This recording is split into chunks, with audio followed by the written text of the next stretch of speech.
Hi, Jason Pilgrim here from the Profitable Practice Podcast, where we help allied health professionals just like you empower and inspire the lives of so many more people by building bigger and better businesses. Let's go and get stuck in right now.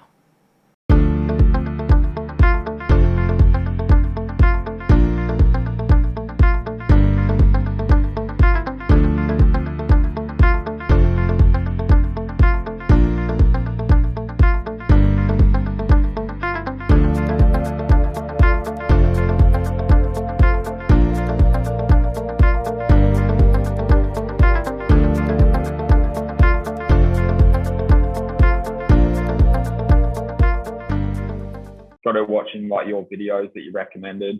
Like all those soft skill stuff is the big one, right? Yeah. So the reason why I asked that question about the focus is we got to think about it. You got to think about it this way. There's sort of two different ways of attacking this problem. One is we go to that whole mentality. We need to fill the person's books. Let's fill the books. Let's fill their diary. Let's get them full. And you sort of use it, feel those sort of words and phrases and things like that. When we just go to that type of angle, we always think sales, we think marketing, we start to go exactly what can we do, how do we do it? You started to mention flyers, etc., and what different options. So that's great. And we do have to specifically market. But one of the biggest things in that people always stop to miss here as well is the fact that the easiest way over a 4 to 6 to 8 weeks, say 4 to 8 week period, to really get people starting to grow their diary and their books is to actually work on their retention. Right. And that's probably the biggest thing. Like people go, oh, we need more clients. We need more new clients to help build this load for this new person, etc. And that is fundamentally correct. If you've only got 5 clients and you need them to have 25 clients, well, you need to have some growth there, right? Absolutely. But what a lot of people tend to miss, and this is why I always find this really crucial, is the fact that we've really got to be in a scenario where we think retention from the onset. Because the first time they get one client now, they need to be in a situation where they don't just see them, 3 times and discharge, right? It's like, what else can we do with this client? What else can we do with this patient? We have to start thinking about the pathway, the journey that we're going to put in place, the relationship management side. And it's not that we're trying to elongate people's treatment. It's actually the opposite. You're actually going to get better results quicker, but you're also going to be able to help them not just with their back pain, but then you're going to have to be able to work with them, say, for maybe they're pre-diabetic, or maybe they've got some, some weight issues and things like that. And once you start getting away from, death or being fat or whatever, diabetes medication, whatever it is that they're trying to get away from, we can actually start moving them towards what they ultimately want as well. Yeah. Okay. So there's a really good avenue in there that it's not just a matter of bringing on a new person, a new team member, and taking them into a situation where it's all about filling the books. We want to make sure that at the same time we push really hard on the retention side, because if we bring in 5 new clients for them this week, that's great. But if it's a churn and burn type scenario, then it means that you're starting to spin your wheels on your marketing side of things all the time. So I just want to make sure that you're balancing that equation nicely, because if you can make 1 or 2 out of every 3 or 4 people become, raving fans and be in a situation where they're absolutely loving all the processes moving forward, they're loving the journey, they become your raving fans. They become ones that bring other people. There's so many avenues for us to improve that retention over time, lifetime value. They can also, you can build in then group sessions that you never even thought, because you've got 2 or 3 like-minded people that want to do that. And then they're the ones that bring their friends and their family and that type of stuff as well. So that 4 to 8 week window of growth early on is not just the new side of things, it's really heavy into the retention side. So work on their soft skills, their relationship management side of things, follow through that onboarding, complete big document, etc. And we've got all those resources and that on the membership site for you guys with your team as well. Okay. Yeah. And I do feel like the next 4 weeks I've got that fairly set in place. Particularly, I guess, seeing everything that you've taken us through previous webinars and everything, and on Facebook. So like I've got a lot of your videos that I've got as part of the plan, and it's all sort of set and ready to go. And really trying to drive that retention and building that spec ratio up. So my spec's at about 6. So I basically essentially want to keep that spec Yeah, at so every that. time a new client comes in, you're seeing them 6 times on average, which is Yeah. good. There's got some really good avenues there for, the right relationship management, for business growth, good retention, raving fan development, engagement with the client, getting great outcomes. It's fantastic. So yeah, absolutely. We want to try and harness that with the new team member as well. Yeah. And then I thought with that going on, I sort of assumed with the marketing, it would take that kind of 4 to 6 weeks for, if I start implementing a little bit now, then hopefully 4 to 6 weeks, once a lot of that onboarding retention work is done, that it would just start to trickle through with some more referrals. Absolutely. I mean, I always like to make sure these things happen before they even start, but obviously she's now started. So let's actually rip in and push pretty hard on it. One of the big things as well is, you can go and do a lot of, you can use social media and those type of things as well. And you can put scenarios out there and actually, flag the elephant in the room that, we do have a new team member. This is her name. This is her background. She specializes in these 2 or 3 areas. If you've got headaches, if you're, got some diabetic concerns or, et cetera, she's the person to see. Maybe she's the only person in the area that's got those particular skill sets. And actually telling people that is really crucial. There's so many people that are the world's best kept secret. Yeah. They have a new team member come on board and they don't tell anyone. They hardly even tell their own client base. And you might have 9 team members already and you're going to 10. Well, absolutely, your clientele base should know, and they should know about who they are and get to know them. Because remember, when we're talking soft skills and relationship management and things like that as well, you're talking people health and medical. People want to have that relationship. So it's like you don't walk into a barbecue setting and you've got 8 family members at a barbecue, and all of a sudden everyone's standing around like, who's this other girl over here? And it's like, oh, she's a cousin we've never met, but no one gets introduced to her, right? That just doesn't happen. That'd just be weird. Yeah. So if we're trying to take our clients on this journey with us and they're part of who we are and we've got this strong core of support and people, then absolutely you want to make sure that you're introducing them. Rather than Mary, she's a cousin and, she likes horse riding, horse riding, long walks on the beach. This is what she's studying at uni. This is her partner, those type of things.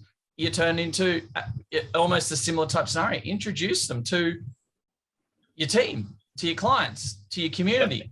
Make sure they know what the specialties are, because a lot of people will be reluctant to engage with people when they don't really know them.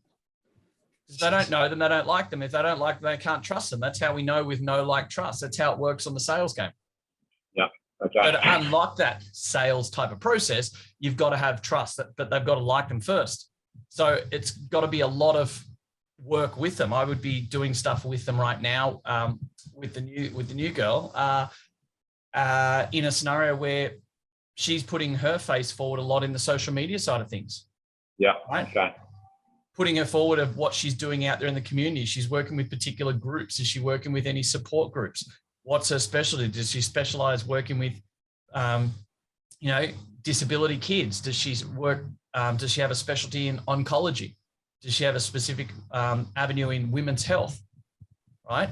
You don't have to be a 25-year veteran with, titled specialty, blah, blah, blah rubbish. You can absolutely have, a better level of expertise and specialty in certain areas of interest, right? And you put those forward, you show those, because people don't know. And then all of a sudden they go, oh, actually, you know what? I do have some female issues going on at the moment. I'll probably go and see her. Right. So it's an awareness thing, right? And to be honest, one of the GPs who attends here, who's a regular referrer, she was like happy straight away. She's like, oh, no offense, Jesse, but I've actually got a lot of clients who don't want to see a bloke. Absolutely. Yeah. Perfect. So you play those angles massively. Yeah. And relationship management with GPs and oncologists and specialists and things like that are really crucial right now. So I would be making sure that she's don't worry about putting posters up and flyers and stuff like that. That old school marketing stuff is not the quickest way to get numbers growing in your situation right now with new team member, right? With the new girl. You're going directly out, getting them to talk with people, getting them to actually, start those relationships. And it's not just, this is who I am, send me clients. That's not it. It's about, how can I help you? And if she goes to that doctor, you know, another one of those, like you explained, that doctor wanting the female, if she goes to more of your good referrers as a major starting point, saying, you know, this is who I am, but more so, how can I help you? Yeah. What type of clients can I help you with? You know, yeah, like, and I guess to touch base on the fly, my first initial idea with that was, because it's always just been myself, and it's hard to get in GPs at the moment with COVID, and then they're still not sort of welcoming. I thought if I send out a fly that has like myself, her, and it's just kind of initially going, hey, we're still here, Connect EP, we do have someone new. And then that kind of is almost like a small intro, but then we do the face-to-face when we're able to. Yeah, and we spoke about that last week as well in regards, like with the tribe, and then in regards to how else do you get in with the GPs and specialists right now when a lot of, you know, the COVID situation, a lot of them don't want to be doing meetings and face-to-face and all that type of stuff, right? Like, so that's completely fine. But how else can you remind them that you're there? And going to that flyer mentality, yeah, it's okay. It's not great. But if you're going to do that as a touch base scenario, like you described, I would heavily make sure right now that you make it about them, not you. Okay. So it's not about, we've got a new team member, this is what she does, you know, etc. Because that's just salesy. It's transactional. It doesn't feel right. Yeah.